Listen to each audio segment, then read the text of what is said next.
Olá, sou o Ageu Saulo e curso Engenharia de Produção na UFTM.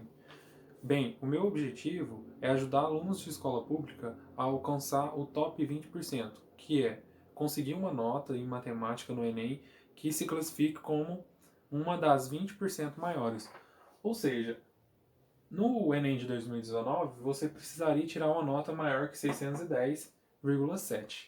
Bem, essa é a segunda parte da aula de porcentagem. Então, para quem não viu a primeira parte, o link está na descrição. E a ideia é eu resolver exercício enquanto eu mostro o passo a passo para você calcular a porcentagem, mostro algumas formas de enxergar ela para você fazer contas mais rápidas e assim você tirar suas dúvidas sobre esse assunto. Lembrando que porcentagem é um assunto bem valioso no sentido que quando cai no Enem, costuma cair em questões fáceis. Então a TRI valoriza essas questões. Bom, então vamos para a questão 8. Uma bebida A é comercializada em garrafas de 600 ml pelo preço de R$ 250 a garrafa, enquanto uma bebida B é vendida em garrafas de 1 litro, custando R$ 200 a garrafa. Dessa forma, comparando os preços por litro dessas duas bebidas, é correto afirmar que a, a bebida A é 25% mais cara, a bebida B é 20% mais barata, a bebida B é 40% mais barata, a bebida B é 52% mais barata. Bem, vamos fazer o seguinte. Como vocês podem observar, ele pede para a gente comparar os preços por litro. Porém, vamos pensar o seguinte, que a gente está fazendo a comparação e já que é porcentagem, a gente vai pegar o custo por litro de A e o custo por litro de B. Vamos supor, a gente poderia fazer o contrário também. A questão é que, já que eu vou comparar o percentual, uma hora eu vou ter que dividir ou o custo da A pela B ou o custo da B pela A. E quando eu estiver fazendo essa divisão, se tiver litro com litro aqui, vai simplificar. E se tiver ml aqui e ml aqui, vai simplificar. Então, na verdade, por mais que ele pediu por litro, eu não preciso me preocupar em transformar em litro. Por que eu estou falando isso? Porque, em vez de a gente transformar por litro, fica muito mais simples a gente já usar em ml, porque os números ficam mais agradáveis. Então, se ele quer o custo, no caso por ml, vamos fazer aqui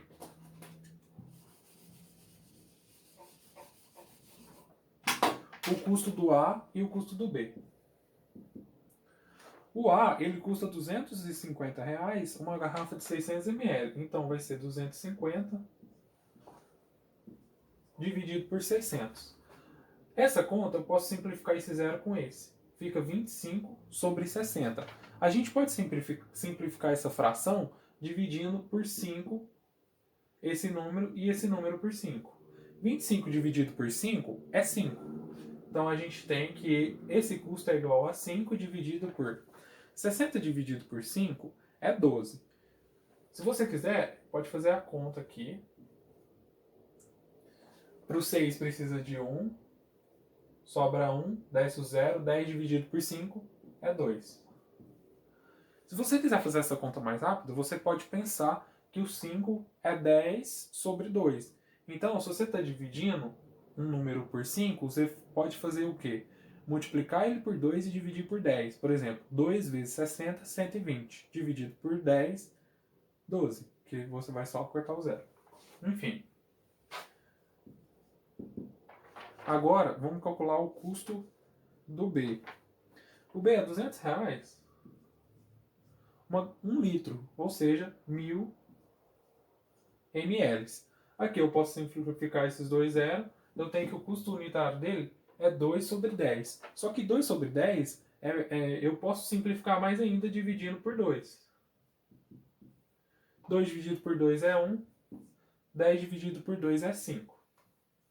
Bom, agora eu posso comparar. De cara, notem o seguinte. Dá para perceber que a A é mais cara e, consequentemente, a B é mais barata.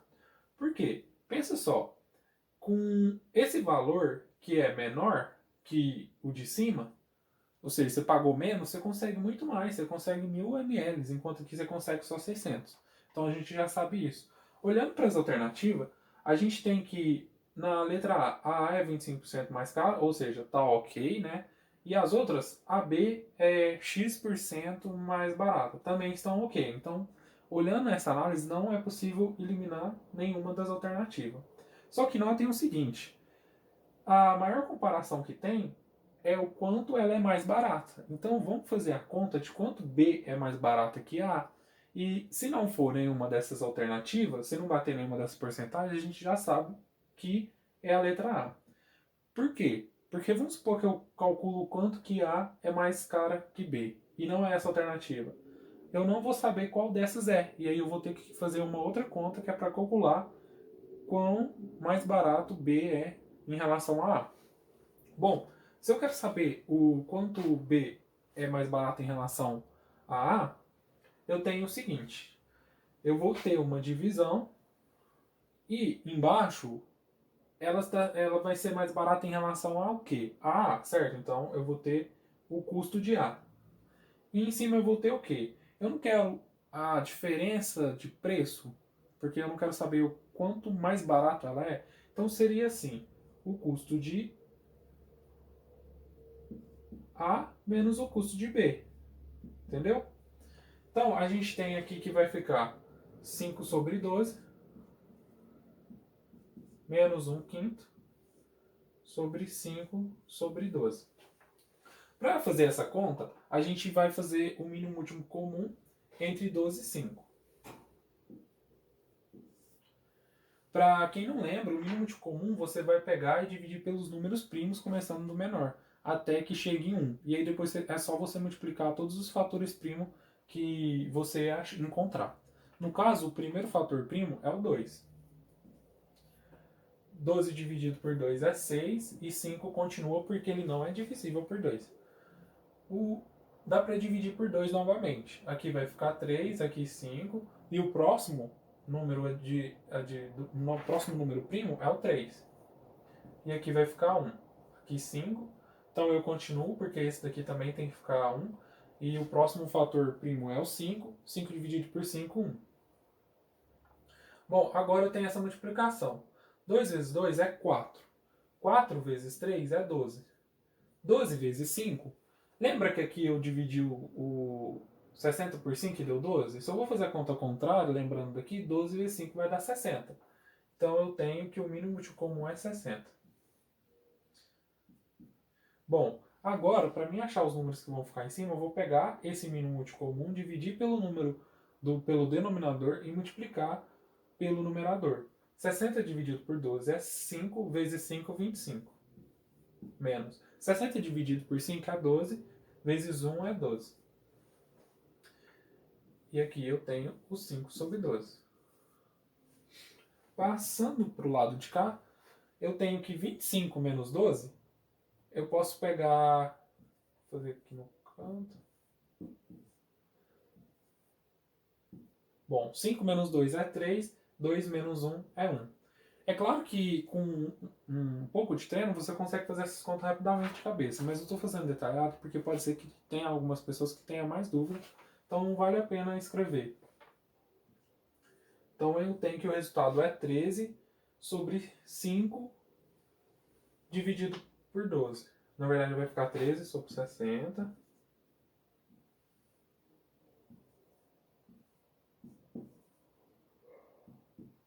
Bom, divisão de fração, eu mantenho a primeira e multiplico pelo inverso da segunda. Então eu tenho que esse resultado é igual a 13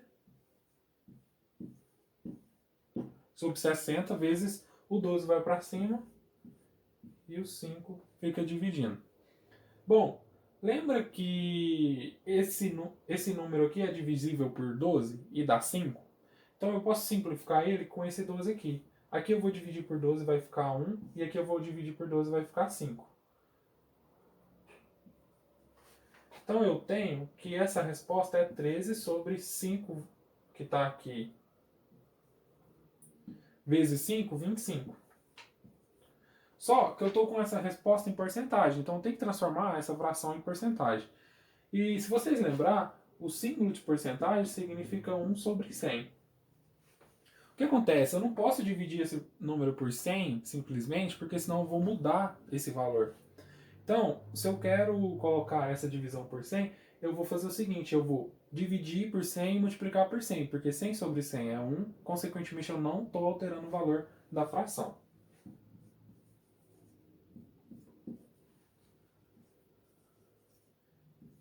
Essa parte é o que vai virar o nosso símbolo de porcentagem. Bem, aqui a gente pode simplificar o 25 com 100, porque 100 dividido por 25 é 4. Então, consequentemente, eu tenho que a resposta vai ser 4 vezes 13. 13 vezes 2 é 26. 26 vezes 2 é 52. Então, eu tenho que essa resposta é 52 e tenho por cento. Consequentemente, a alternativa certa é a letra D. Bem, eu vou apagar o quadro e já volto com a questão 9. Questão 9. Um comerciante está negociando o valor V da venda à vista de uma mercadoria que foi adquirida com seu fornecedor um mês antes por R$ 1.000 com 4 meses de prazo para pagamento, sem pagar juros. Sabe-se que o comerciante aplica esse valor V à taxa de 2% de juros compostos ao mês para viabilizar o pagamento futuro da mercadoria. Para que a atualização do valor associado à venda dessa mercadoria forneça, na data do pagamento do fornecedor, um lucro líquido de R$ 200, a venda à vista deve ser de... Observação. Use a aproximação de 1,0612 para 1,02 ao cubo e, ao expressar um valor monetário, faça o arredondamento na segunda casa decimal, considerando unidades inteiras de centavos. Bem, vamos entender o que aconteceu. O vendedor comprou um produto por R$ 1.000, só que ele não pagou, porque ele tem 4 meses para pagar. E aí ele está negociando a venda desse produto. E o que acontece? Ele comprou o produto no mês passado, então seria no mês menos 1. Ele está aqui no zero, que é o presente, e ele tem 4 meses para pagar. Então, vai passar um mês, 2, 3, 4, né? Que seria 1, 2, 3. Ou seja, daqui para frente ele vai pagar daqui 3 meses. O valor que ele vai pagar pela mercadoria é R$ 1.000. E ele vai vender agora por um valor que a gente ainda não sabe. Só que ele vai pegar esse valor que ele vender e vai aplicar a juros compostos. Então ele vai receber agora, vai ficar rendendo esse dinheiro 1, 2, 3 meses. Aqui ele vai sacar o dinheiro com rendimento e vai pagar só os R$ 1.000. E ele quer ter um lucro de R$ 200. Então, o valor que ele tem que sacar aqui depois que ele colocou render é 1.200. Vamos chamar de valor futuro.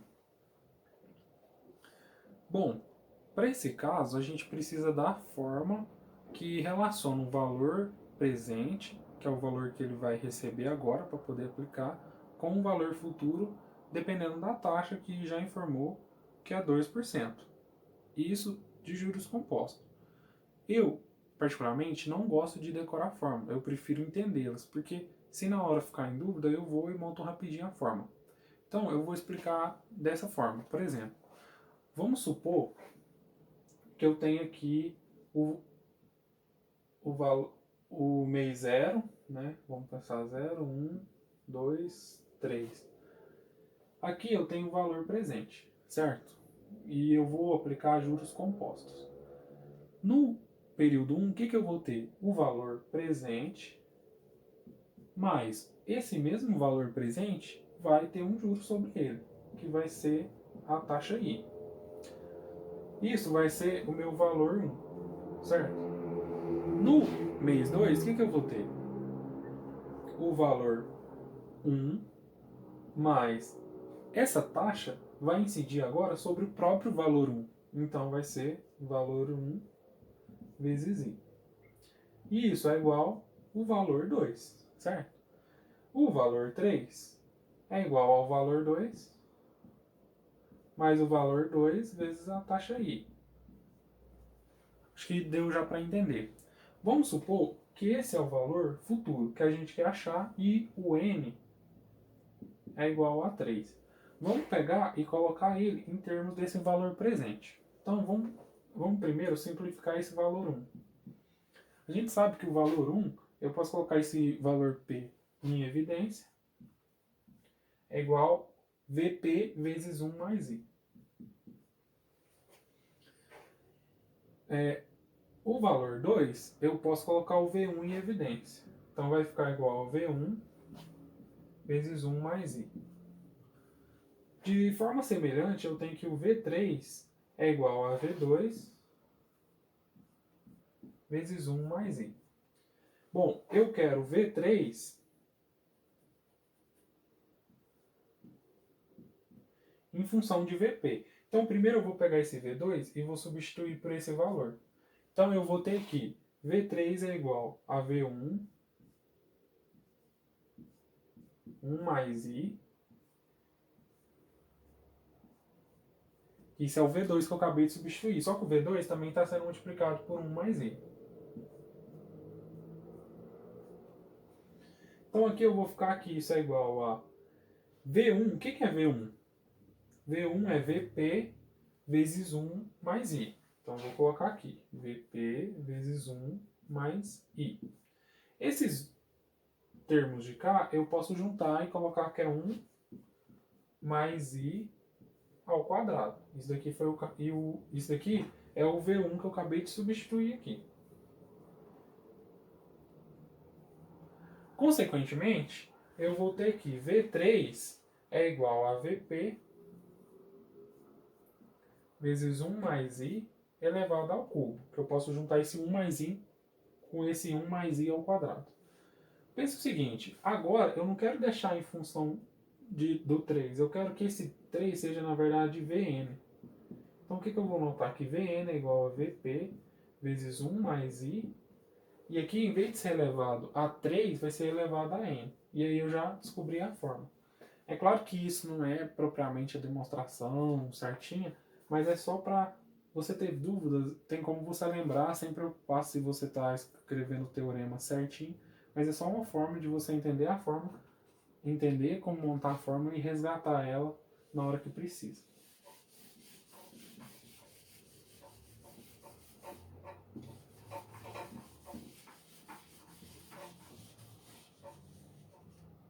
Bom, esse Vn é justamente esse valor futuro quando n é igual a 3, certo? Então, vou colocar aqui que valor futuro é igual ao valor presente vezes 1 mais I elevado a 3.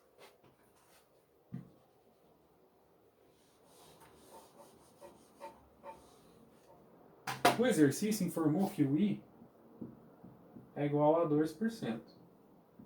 2% é a mesma coisa que 0,02. Porque a porcentagem é 1 dividido por 100. Então é a mesma coisa de eu pegar a vírgula e andar duas casas para a esquerda. Observe que foi o que eu fiz para achar o 0,02. O que eu quero é o valor presente, que é o que eu vou cobrar para mim poder investir. O valor futuro eu tenho que é 1.200.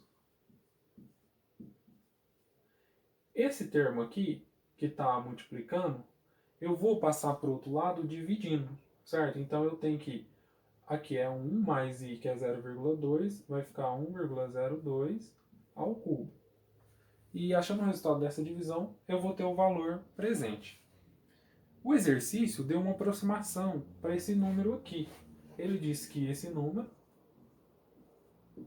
é igual a 1 aproximada, né? 0,0612.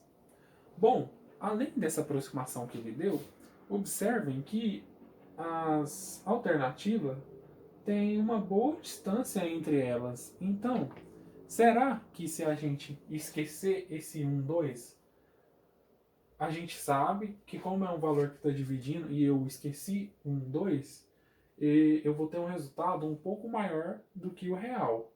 Só que, será que ainda vai me deixar em dúvida? Provavelmente não, né? Porque, assim, é a terceira casa depois da vírgula. O tanto que vai afetar, o erro vai ser pequeno, entendeu? E fica mais fácil de eu fazer a conta. Então, eu tenho que isso daqui é igual a 1.200 dividido por 1,06. Agora, eu posso montar a conta aqui. Em vez de eu colocar 1,06, eu vou colocar 106. E para compensar que eu tirei a vírgula, eu tenho que colocar os dois zeros. Basicamente o que eu fiz foi multiplicar por 100 e dividir por 100. Aqui esse 100 tirou essas duas vírgulas e esse 100 acrescentou 2 zeros no número de cima.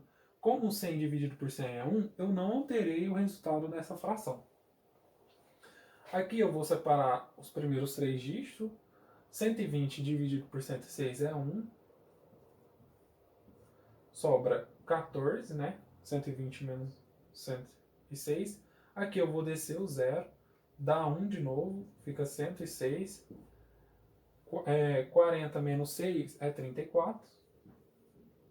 Eu desço o zero novamente. Aí agora dá 3 vezes. 3 vezes 6 é 18, vai 1. 3 vezes 0 é 0, mais 1. 18 mesmo. 3 vezes 1, 3. 40, como aqui vai zerar? 40 menos, e não precisa pegar emprestado, 40 menos 18 é 22. Eu desço o outro zero, que é o último que falta. Agora eu sei que cabe duas vezes. 2 vezes 6 é 12, vai 1. 2 vezes 0 é 0, mais 1, 12 mesmo. 2 vezes 1, 2. Consequentemente, eu tenho que é 1.132, alguma coisa. Outra coisa que o exercício fez foi pedir para a gente achar na segunda casa decimal. Mas concordem comigo que a gente não precisa achar tanto, porque se é 1.132 e como a gente arredondou, a gente espera que o valor real seja menor que isso, qual a alternativa que é? 1.130, que é muito próximo. A gente arredondou um pouquinho e o valor é um pouco menor que isso. A gente pode marcar com tranquilidade a letra B. E assim, às vezes o exercício coloca essa exigência justamente para induzir a gente a perder tempo, mas não necessariamente a gente precisa fazer a conta conforme está sugerindo o exercício. Bom, eu vou apagar o quadro e volto com a questão 10. Questão 10. O custo de produção de uma peça é composto de 40% mão de obra, 25% de matéria-prima, 20% de energia elétrica e 15% das demais despesas. Num certo momento, ocorrem os seguintes aumentos: mão de obra 10%, matéria-prima 20%, energia elétrica 15% e demais despesas 10%. O aumento percentual no custo total da peça foi de... Bem, aqui eu já coloquei os valores respectivos da mão de obra, matéria-prima, energia elétrica e das outras despesas. Esse é o percentual da peça, de porcentagem da peça que esse custo representa em relação ao todo. E o custo total seria a soma que dá 100%. A gente vai ter um aumento de 10% para a mão de obra.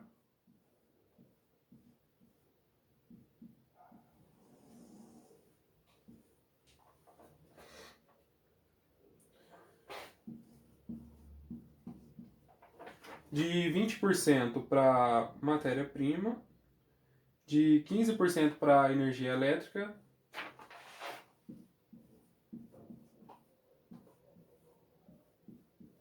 e 10% para as demais. E o que ele quer saber é qual que vai ser a porcentagem de aumento no total. Então, a gente pode calcular o aumento de cada uma aqui e depois somar no final e a gente vai ter, e pegar o total final menos o total inicial, a gente vai ter a diferença que é justamente o aumento. Para a gente fazer essa conta, vamos pensar que esse sinal de porcentagem de cima, ele é uma unidade, porque a gente vai carregar ele até o final, inclusive para a resposta, para escolher qual das alternativas. Então vamos tratar ele como uma unidade. Vamos supor que aqui é 40 e eu quero 10% de 40. Consequentemente, se eu vou aumentar 10% de 40, para fazer essa conta eu posso simplificar esse zero com esse e esse zero com esse. Lembrando que o sinal de porcentagem significa 1 sobre 100. Se eu quero achar 10% de 40, eu vou multiplicar 10% vezes 40. Consequentemente, tanto o 10 simplifica com um desse zero e o 40 também. eu tenho que 10% de 40 é 4.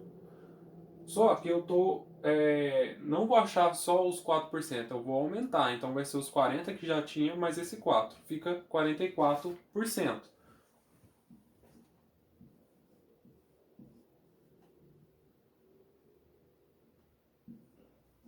Lembrando que esse porcento é esse daqui que eu estou usando como unidade.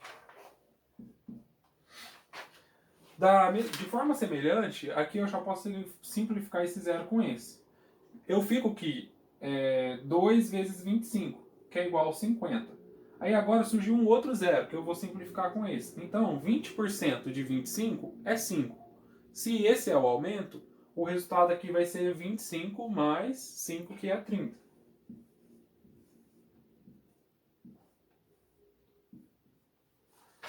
Da mesma forma, aqui eu posso simplificar esse 2 com esse zero. Quer dizer, esse zero com esse zero. E vai ficar só o 2. Aqui eu vou ter que 2 vezes 15 é 30. E esse outro zero eu simplifico com o outro. Assim, eu tenho que o resultado aqui vai ser 20 mais 3, que é o aumento, 23%. Lembrando que esse porcento é esse daqui que é a unidade. De forma semelhante, aqui eu tenho que esse zero eu posso simplificar com esse, vai ficar 1 vezes 15. Esse outro zero, para mim simplificar com ele, eu vou pegar a vírgula que está aqui e vou andar uma casa para a esquerda. Ou seja, o aumento foi de 1,5. Logo, aqui vai ficar 16,5%. Agora, se eu somar esses resultados, eu vou ter o aumento no total. E aí depois é só subtrair o 100 e eu vou saber a diferença que foi justamente a parte que aumentou. Fazendo essa conta, vamos começar pelo... Vamos pegar aqui, ó. Primeiro, o número que está depois da vírgula. No caso, esse é 0, aqui é 0, aqui é 0 e aqui é 5. Então vai ficar 5. Agora o número da unidade. 4 mais 0 é 4, mais 3 é 7, mais 6 é 13. Vai 1. Agora o da dezena. 4 mais 3 é 7, mais 2 é 9, mais 1 é 10. Só que eu tenho esse 1 aqui, então vai ficar 11. Como eu não tenho da centena, esse 1 que vai para cima simplesmente vai descer. Nossa resposta é 113,5%. Só que a gente quer saber a diferença.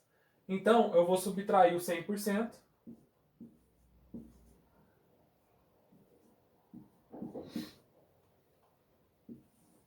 E eu tenho que a resposta é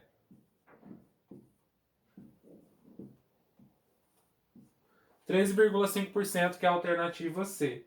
Não, C não. A alternativa A. É, a alternativa A. Acho que eu ainda na hora de marcar, tem que ter essa atenção. Vou apagar o quadro e a gente volta com a questão 11. Bem, agora vamos para a questão 11. Na questão 11 tem um texto que vai aparecer para vocês na tela. Nesse texto, ele vai relacionar o preço da gasolina nos estados mais caros, vai apresentar eles, e o preço da gasolina nos estados que têm o preço mais barato. Ele pegou os 3 estados com o preço maior e os 3 estados com o preço menor. Após apresentar esses dados, que estão dispostos aqui no quadro também, ele pede, considerando apenas a primeira casa decimal dos valores médios, mais caros e menos caros das gasolinas dos respectivos estados mencionados no texto, marque a alternativa que contém a moda, a média e a mediana, respectivamente, desses valores. Bem, ele pede para a gente olhar esses valores, considerar só a primeira casa decimal e achar a moda, a média e a mediana e marcar com a alternativa. Vamos começar pela moda. A moda é aquele número que aparece com mais frequência nos dados, entendeu? Então, vamos fazer o seguinte, a gente anota o número e anota quantas vezes ele aparece nos dados. Vamos começar aqui, ó, 4,8. Considerando só a primeira casa decimal, ele aparece 1, 2 vezes. 4,5. Apenas uma vez. 3,8. Também uma vez. 3,9. Uma vez e 4,0 uma vez. Consequentemente, a gente tem que a moda é o 4,8. Olhando para as alternativas, a gente sabe que a nossa resposta vai começar com 4,8, porque tem que estar o 4,8, depois a média, depois a mediana. Então, ela não pode ser a letra C e também não pode ser a letra E. Ou seja, ela é a A, B ou a D. Só que observe o seguinte. Antes da gente fazer a conta, vamos olhar essas três alternativas. E notem que na letra A mediana é 8,5. E 8,5 é maior que o maior valor. Ou seja, a gente sabe que a mediana ela estaria assim, se você for pensar rápido em um valor próximo para ela, seria próximo do meio e não acima do maior. Então a gente já sabe que essa alternativa está errada. Se a gente olhar para a alternativa B, os números parecem ok.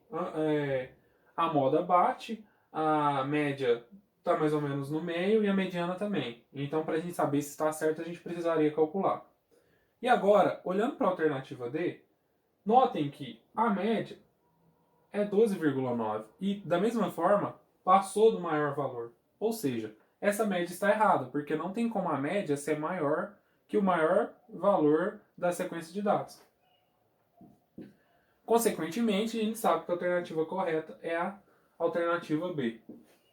Bem, observem que nessa questão a gente precisou calcular só a moda e observando as alternativas a gente já conseguiu eliminar as outras e já encontrar a alternativa certa. Então, assim, é interessante nessas provas que tem questões fechadas sempre observar a alternativa, porque às vezes com as alternativas você consegue encontrar a resposta certa mais rápido e com isso ganhar tempo.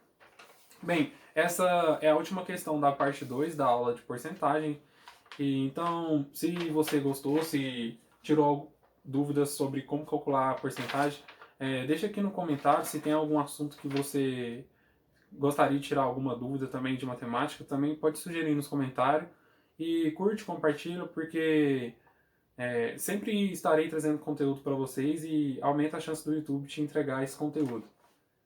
Além disso, vai ter um evento dia 9/4 de 2021, que é a próxima sexta-feira, online, e para você se inscrever, basta você deixar seu e-mail. Nele eu vou explicar como que eu faria para alcançar o top 20% no Enem, que seria ter uma nota entre as 20% maiores em matemática.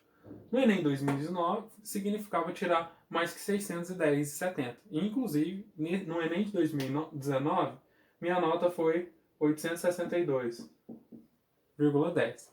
Enfim, espero vocês lá. E essa aula vai ser liberada às 20h07 e ela vai ficar disponível todo fim de semana. Então, caso você não puder nesse horário, é só se inscrever e você vai receber a aula no seu e-mail. Obrigado pela atenção.